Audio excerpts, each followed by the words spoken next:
Steve here coming at you with Banner Knowledge Bowling's next Pro Tip Tuesday. But before we get started, you're not a subscriber, please do so. Hit that bell icon. That way you'll know when videos like these are released. You know, I got a question about how to warm up or how to stay loose while you're in competition and maybe the lanes break down. So I'm going to do this in two parts. Let's talk about how to warm up. If I'm going into a practice session and I know that I have time, what I'll do is I'll do some push-away drills, you know, just up by the ball return, and I'll just push the ball away and I'll try to feel that nice, loose, free swing. You know, we've often heard about gravity-fed swings, and I really want to be nice and relaxed and loose and let the ball swing back and forth. Remember, if we engage the big muscles, the little muscles in the fingers, hands, and wrists are harder to do their thing when we're releasing the ball. So I really want to get the arm moving. Once I do that, I'll go up to the foul line and I'll do a one-step drill.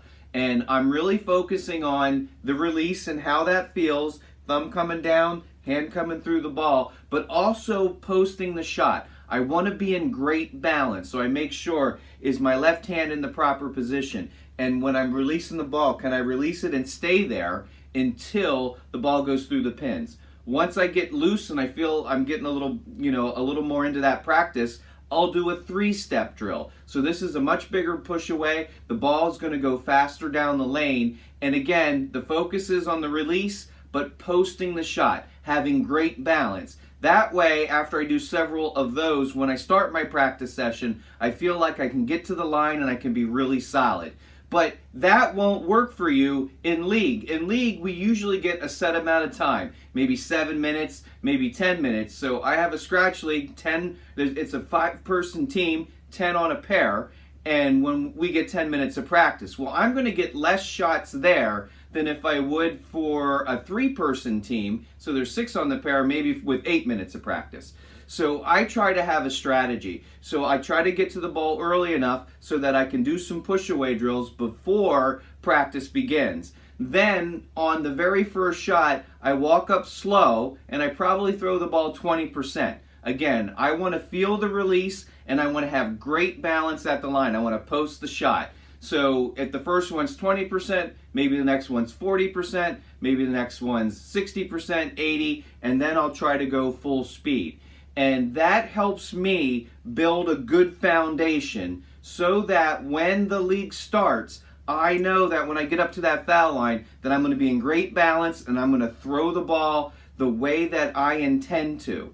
Now, the reason that you may need to get loose while you're competing is just the other night, the lane broke down. And we had a good 6-7 minutes between when the lane went down to when I was able to throw the next shot. So what I did was I continually did some push-away drills, and I made sure that my hand and my body tried to stay as loose as possible with those push-away drills.